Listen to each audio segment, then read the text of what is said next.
Bonjour la famille, ça dépend Ernest sur vos vidéos na biso bo like bo s'abonner bo partager et ko sala biso bien na lingi na tia interview oyo ya Koffi Olomide bazo tuna ye na journaliste oyo yambaki pe di Stone siko tokoyoka ngona bino ensemble Koffi azoloba nini pe azoloba nini sur mama na ye ami oyo akufaki bazo tuna ye mituna sur carrière na ye tolanda ngona bino ensemble la famille. Quelquefois, oui, dans le noir, je verse une larme. Je l'aime, ma maman, à fond. Et l'aimer n'est pas assez. Elle vit en moi. Elle vit en moi. Maman Ami, cette grande femme du Sénégal. C'est comme ça que je remercie mon ami Tidiane Souma.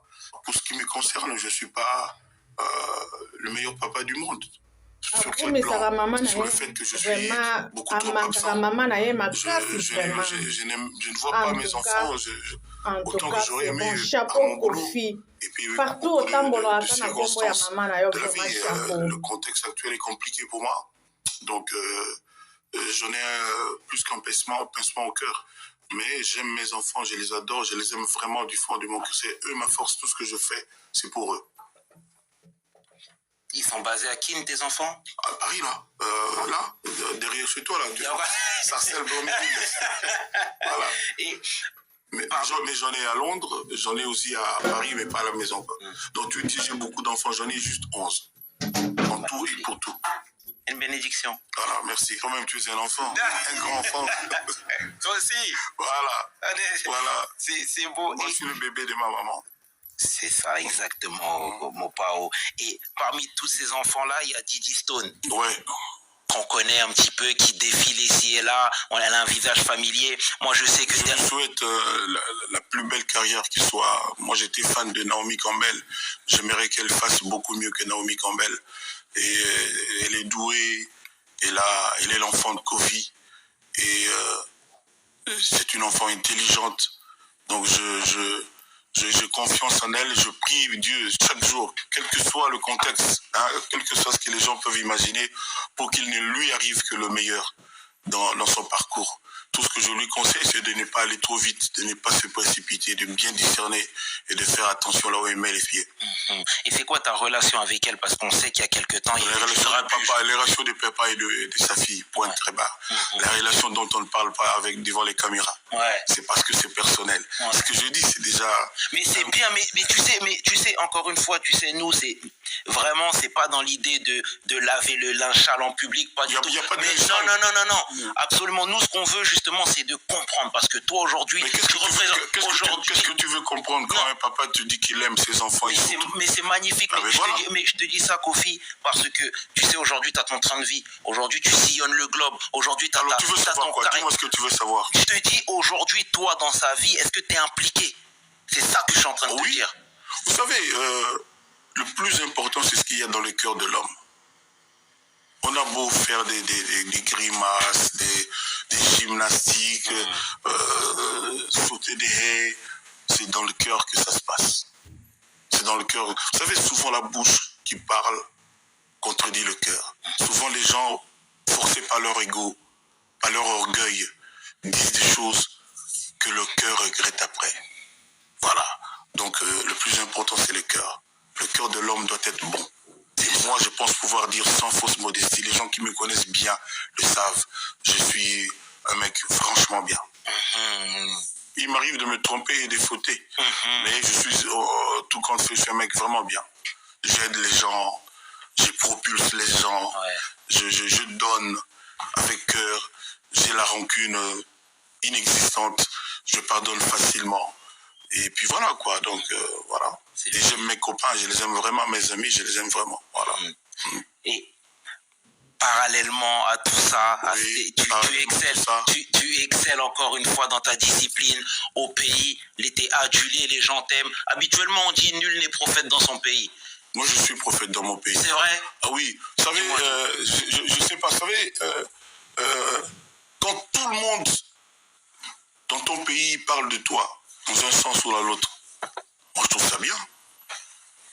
Je trouve ça bien. Ça te maintient en vie. Ouais. Et de ce fait, Dieu est focus sur toi. Il dit, ah mais où est celui de mes fils dont on parle tant. Il a ses yeux braqués sur toi. Moi, je pense que c'est le cas si Dieu n'était pas avec moi. Je ne serais pas aujourd'hui ici. Tellement il y a des médisants, des mécréants, des méchants, ceux-là qui veulent absolument la fin de la carrière de Koffi Olomide. Ils ne pensent pas à mes enfants. Ils ne pensent pas à mes arrières. Moi, je n'ai comme métier que ça. Je ne suis pas un truand, je ne suis pas un trafiquant, je ne suis pas un troubadour. Je suis un chanteur, un vrai, un auteur de chansons. Quelqu'un qui aime la musique, qui a la musique dans le sang. Et toi, pour toi, toute publicité est une bonne publicité? Non, j'ai jamais dit ça. Mais quand on parle de toi, ça veut dire que tu vaux quelque chose. Quand on parle de toi, il y a une adage chez moi qui dit qu'on jette la pierre à un arbre avec les fruits mûrs. Donc oui, c'est bon, mais normalement, mais aussi je ne m'attends pas à ce qu'on ne dise que du bien de moi. J'ai dit un jour là-bas, chez moi, où tu dis que je ne suis pas... prophète, que je n'avais pas été Koffi, moi-même j'en voudrais à Koffi parce que ça fait trop longtemps qu'il est Koffi, qu'il fait bien ce qu'il fait, et donc je le jalouserai aussi parce que moi je suis victime de beaucoup de jalousie quand même. Voilà. Je suis obligé de t'interrompre, Koffi. Mais vas-y. Mopao, parce que depuis tout à l'heure, c'est un terme qui revient fréquemment. Tu parles de jalousie. Ah non, c'est la première fois que non, mais quand je te dis jalousie, c'est que quelque part, même quand on t'a un petit peu bazardé, entre autres sur Internet, etc., la résultante de tout ça, c'est de la jalousie. Alors, je vais te raconter l'histoire. Et puis toi, tu vas conclure. Dis-moi ça. Je vais faire un clip. Le clip de Cindy Lecoeur. Ça s'appelle Salutations. Quand on veut faire un clip, tu demanderas à tous les artistes, on a recours à un réalisateur. Ouais. Donc j'ai recours à un très bon réalisateur que je connais. Je lui dis voilà la chanson. J'attends maintenant que tu me donnes tes idées. Les nôtres, c'est ça, ça, ça, ça. Et sur base de ça, le réalisateur te fait un devis des besoins qu'il a pour réaliser ton clip. Alors, quand il fait son devis, tout est inclus. Des McDo qu'on va manger pendant la pause, du Coca-Cola, de l'eau à boire, le salaire des figurants, des danseuses, les costumes des gens, la location des lumières, des caméras, c'est inclus dans le devis qu'il te donne. Donc ça peut aller de 5 000 euros à 1 million d'euros. Donc moi, le réalisateur m'a donné un devis. Je lui ai donné 50% de son cachet, comme ça se fait dans tout le business. Et il fallait pour ce clip 6 figurants, 6 figurantes, et 6 habillés en blanc, en robe blanche, et puis en robe rouge, et puis en robe noire. Et puis 4 mecs musclés comme les gens qui se bagarrent au bord de l'océan à Dakar. Comment on appelle ça déjà? Voilà, comme Tyson. Je salue Tyson. Je ne connais pas les autres noms malheureusement. Je suis un fan de ça. Comment s'appelle ce sport-là? Mbalagaï. Voilà. Donc des gaillards comme ça. 4, il en fallait 4 pour encadrer, pour être dans le clip. C'était ça notre idée.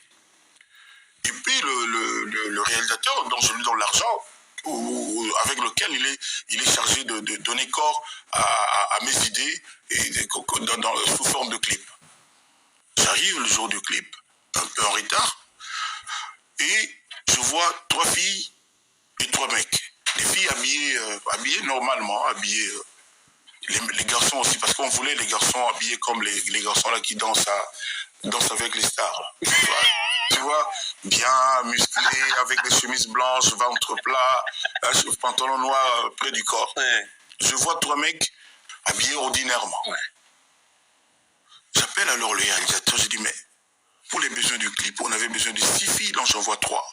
On avait besoin de 4 garçons, j'en vois 3 aussi. Et puis un mec qui, on m'a dit après, c'était le manager. Comment on va faire?